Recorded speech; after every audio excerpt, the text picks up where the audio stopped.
দুর্গাপুরে যুবকের রহস্যময় মৃত্যুকে ঘিরে চাঞ্চল্য। পুলিশকে ঘিরে ধরে বিক্ষোভ স্থানীয়দের, আক্রান্ত পুলিশ। পাণ্ডবেশ্বরের কুমারগৃহী গ্রাম এলাকায় চরম উত্তেজনা।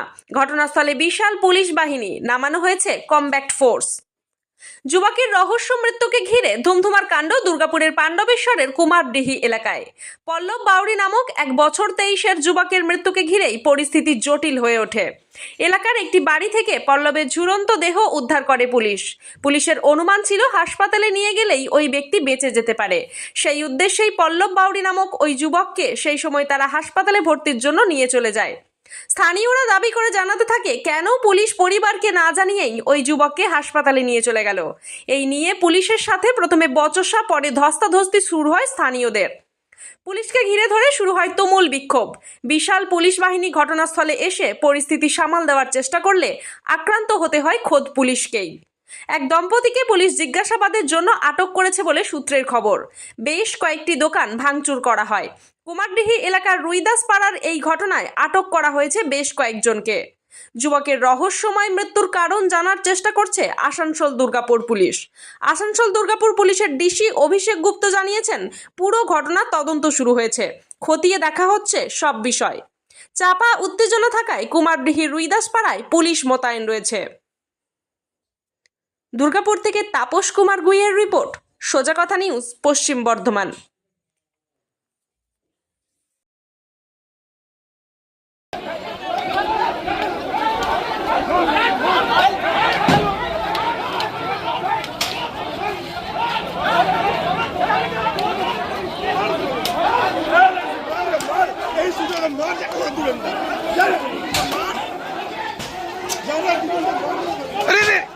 পালা পালা পালা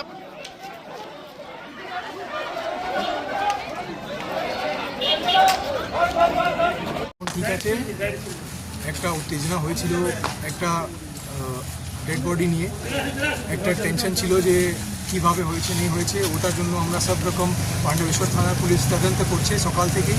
তো সেই জন্য আমরা এটাই বোঝাচ্ছি, লোকাল মানুষকেও বারবার বোঝাচ্ছি। তো এখন অনেকজন বুঝেছে এই জিনিসটা। जो भी অভিযোগ আছে আমরা থানাতে কমপ্লেন্ট করে কেস করব, ইনভেস্টিগেশন হবে, তদন্ত হবে, সব একদম।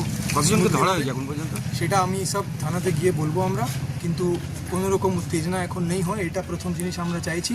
আর মানুষকে এটা বোঝাতে চাইছি প্রথমে যে এইসব উত্তেজনা করে কোনো লাভ নেই। আমরা তো সব রকম কমপ্লেন্ট নিচ্ছি, তো যে भी কমপ্লেন্ট আছে ওটা নিয়ে কেস হবে, ইনভেস্টিগেশন। কতজন পুলিশ ইনজিওর্ড হয়েছে স্যার? এখন 4 জন ইনজার্ড হয়েছে। স্যার এখান থেকে যেটা অভিযোগ আসছে যে মানে যার বডি পাওয়া গেছে তাদের বাড়িতে না জানিয়ে নাকি পুলিশ নিয়ে গেছে বডি রিকভারি করেছে পুলিশ। ফার্স্ট ইমিডিয়েটলি হসপিটালে পাঠানো হয়েছে, এটা প্রথম রেসপন্সিবিলিটি আছে, এটাই স্ট্যান্ডার্ড প্রোটোকল, এর ছাড়া অন্য কিছু হয়নি। আর বাকি যে भी আছে সব investigation protocol, proper protocol follow করে হচ্ছে, সব কিছু আইন হিসাবেই হচ্ছে আর আইন হিসাবেই হবে। এটা আন্দোলন করে বা প্রোটেস্ট করেও কিছু আইন হিসাবে চেঞ্জ হবে না, যে আইন হিসাবে চলতে হবে সেরকমই চলবে। লাঠিচার্জ হয়েছে বলে অভিযোগ করছে। লাঠিচার্জ হয়েছে হয়তো, এখানে যখন মানুষকে তাড়া করা হয়েছে তখন 2-1 জনকে বলা হয়েছে যেতে, যখন উত্তেজনা করেছে তখন। কিন্তু অনেকজন আমরা দেখেছি যে সেরকম যেটা হয়েছে, ডিস্টারবেন্স হয়েছে, ওটা আমরা ইমিডিয়েটলি সলভ করে আবার পিসফুল সিচুয়েশন রিস্টোর করতে পেরেছি। এখন একটা মার্ডার হয়, পুলিশ এই খবর জানে, অথচ বাড়ির লোকও জানে, কিন্তু এখনো পর্যন্ত বাড়ির লোক পর্যন্ত জানে না। আবার যারা মেরেছে সেটা পাবলিক জানে, ঠিক আছে, পাবলিক যদি কিছু করতে চায় পুলিশ কিছু করতে দিচ্ছে না। এইভাবে যদি পুলিশ আমাদেরকে আটকায়, পুলিশ আমাদের কাছে কখনো সম্মান পাবে না, অথচ এই গ্রামের লোকের কাছেও সম্মান পাবে না। এর আগে 2টো বাচ্চা ছেলে হারালো এই কুমারডি গ্রামে, তাদের তো কোনো খোঁজ পেল না। মার্ডার হয়েছে কাল রাতে 3টে থেকে পুলিশ এখানে গার্ড দিচ্ছে, এখানে সিসি ক্যামেরা আছে, সবই আছে, পুলিশ কি করছে? আপনারা কি চাইছেন এখন? আমরা চাইছি মরণে বদল মরণ, ভাই ওরা শান্তি চাই, আমরা ওদের শান্তি চাই, বাস এতটুকুই। আর আমরা কিচ্ছু চাই না, বাস ওদের শান্তি চাই।